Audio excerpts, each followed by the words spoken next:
అర్హులైన లబ్ధిదారులకు ప్రభుత్వ సంక్షేమ పథకాలు అందించి అభివృద్ధి పనులను ప్రజలకు మరింత చేరువ చేసే సంకల్పంతో ప్రజాపాలన ప్రగతి ప్రణాళిక కార్యక్రమాన్ని అధికారులు శ్రద్ధతో నిర్వహించాలని ఉమ్మడి వరంగల్ జిల్లా ఇన్ఛార్జ్ మంత్రి పొంగులేటి శ్రీనివాసరెడ్డి అన్నారు. మహబూబాబాద్ జిల్లా కేంద్రంలోని కలెక్టరేట్ సమావేశ మందిరంలో నిర్వహించిన ఉమ్మడి వరంగల్ జిల్లా 99 రోజుల ప్రజాపాలన ప్రగతి ప్రణాళిక సన్నాహక సమావేశానికి ఇన్ఛార్జ్ మంత్రి పొంగులేటి ముఖ్య అతిథిగా హాజరయ్యారు.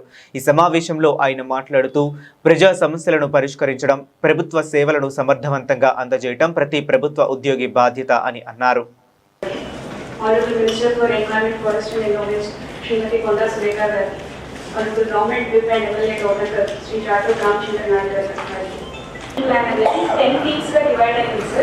Each department and each team ki 1 week average లో 1 week days time చేసి దాంట్లో డిఫరెంట్ యాక్టివిటీస్ మనకి ప్రపోజ్ చేస్తారు. ఆల్మోస్ట్ మా దగ్గర టోటల్ ఫైల్స్ ఈ రోజు వరకు పెండింగ్ ఒక 4000 ఉంటాయి సార్. వీటన్నిటిని డ్రైవ్ మోడ్ లో తీసుకొని ఒక లాజికల్ కంక్లూషన్ కి తీసుకొచ్చే విధంగా మేము మామూలుగా నెక్స్ట్ మండే రోజు ఎవరెవరు ఆఫీసర్ దగ్గర ఏమైనా పెండెన్సీ ఉంది అదే రివ్యూ కూడా చేయడం జరుగుతుంది.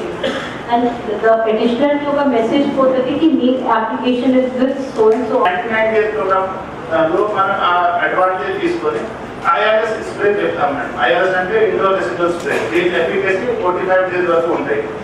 సో ప్రతి ఒక్క route all the pending reports ఎన్ని ఫైల్స్ పెండింగ్ ఉన్నాయి అంటే దాని కూడా administrative issues, public facing issues and clearance file ఏదైతే పెండింగ్ ఉన్నాయో సబ్మిషన్ అది ఫేజ్ 2 లో మనకు ఆల్రెడీ మీరు అన్న జిల్లాలో ఒక దగ్గరే కలెక్టర్లు అందరూ ఉండాలి. ఆ రోజు ఈ సమక్షంలో ట్రైనింగ్ క్లాసు ఆల్ ప్రజాప్రతినిధులు పార్టీలకు అతీతంగా ఇది ప్రభుత్వ కార్యక్రమం. మనం ఫ్యూచర్ లో ఏం చేయాలి, ఎలా చేయాలి ఉన్నాను కాబట్టి మన మీడియా స్ట్రాటజీ అవుతుంది సార్ ఎట్లయినా. ఎందుకంటే రామగుండంలో మనకున్నది ఒకటి, అక్కడ మనకు కర్మాగారం ఉన్నది అది ఒకటే, అక్కడే ఒక తయారవుతుంది. అది లాస్ట్ టైం కూడా 9 to 14 లో నెల్లూరు వివేక్ గారు రిపేర్ చేస్తే అది ఇక్కడ వరకు వచ్చింది. కాబట్టి మీరు కూడా కలెక్టర్ గారు కూడా కింది లెవెల్లో మన ఎంపీడీఓస్ కింది లెవెల్లో చెప్పి వాళ్ళకు యూరియా షార్టేజ్ వస్తుంది కాబట్టి మీరు అనవసరంగా గవర్నమెంట్ మీద వస్తలేదని ఒక నింద వేయకూడదని ఒక మెసేజ్ మాత్రం ఇవ్వాలి. హెల్త్ ఇష్యూ మొన్ననే 10 రోజుల క్రితం మహబూబాద్ ఏరియా హాస్పిటల్లో ఒక ల్యాబ్ అసిస్టెంట్ టెస్టులు చేయకుండానే రిపోర్ట్లు ఇచ్చేస్తున్నాడు. హెచ్ఐవి టెస్టులు కానీ హెచ్పిఎస్ టెస్టులు కానీ ఏది చేయకుండా కిట్లు బయట అమ్ముకొని రిపోర్ట్లు ఇవ్వడం జరుగుతూ ఉంది. మీకు అందరికీ తెలుసు, ప్రెగ్నెంట్ లేడీ హెచ్పిఎస్ పాజిటివ్ అయితే డెలివరీ టైంలో విదిన్ 1 hour ఆమెకు మనకు వ్యాక్సినేషన్ ఇవ్వాల్సి వస్తుంది, యాంటీజెన్. అయితే బయట వాళ్ళు చేసుకున్న టెస్టులోనేమో పాజిటివ్ వచ్చింది. సడన్ గా గవర్నమెంట్ హాస్పిటల్లో డెలివరీకి ఎప్పుడైతే ఆ పేషెంట్ వచ్చిందో ఆ రిపోర్ట్లో నెగిటివ్ అని ఇవ్వగానే ఆ అమ్మాయికి వ్యాక్సినేషన్ ఇవ్వలేని పరిస్థితి. వ్యాక్సినేషన్ ఇవ్వకపోతే తల్లికి ఉన్నటువంటి హెచ్పిఎస్ పాజిటివ్ జబ్బు మదర్ నుంచి బేబీకి వస్తుంది. అలా అదేవిధంగా ఒక పేషెంట్ హెచ్ఐవి పాజిటివ్ ఉన్న పేషెంట్ కూడా నెగిటివ్ అని రిపోర్ట్ ఇవ్వడం జరిగింది. దీని మీద పేపర్లో కథనాలు వచ్చినాయి. నేను సూపరింటెండెంట్ గారితో మాట్లాడి యాక్షన్ తీసుకోమని చెప్పిన ఇప్పటి వరకు ఎటువంటి రెస్పాన్స్ లేదు. ప్రధానమైన అంశాలు ఇండెప్త్ గా ఏవైతే ప్రజాప్రతినిధులు మీరు మాట్లాడిన తర్వాత వారి సూచనలు సలహాలు ఇచ్చారో వాటన్నింటినీ కూడా పాటించాలని,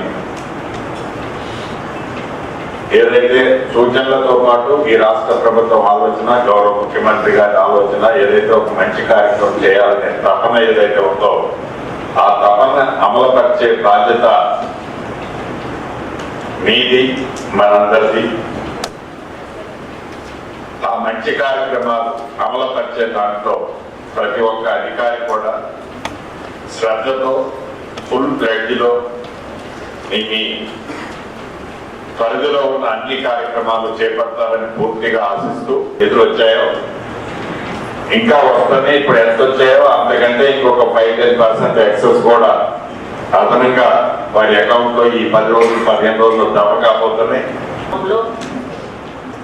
గ్రామాల్లో ఉన్నటువంటి 99% సమస్యలు పరిష్కారం అవుతాయని చెప్పి నేను భావిస్తా ఉన్నాను. అర్బన్ లో కూడా మరి కమిషనర్ గారు మీరు కూడా అర్బన్ వార్డులలో కూడా ప్రత్యేక శ్రద్ధ చూపించి, ఎందుకంటే రూరల్లో అంటే తెలిసిపోతుంది. అర్బన్లో ప్రజలకు కొంత తెలియదు.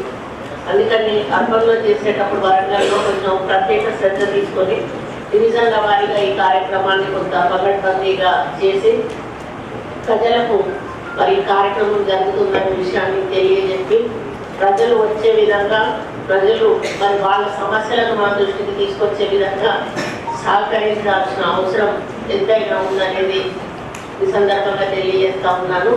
మరి రూరల్ ఏరియాల్లో కూడా మరి వాళ్ళు అడిగిన ప్రతిదానికి కూడా మన దగ్గర సమాధానం ఉంది. ఎందుకంటే ముఖ్యమంత్రి గారు ప్రతి డిపార్ట్మెంట్కు కూడా ఆదేశాలు ఓపెన్గా ఇచ్చేశారు.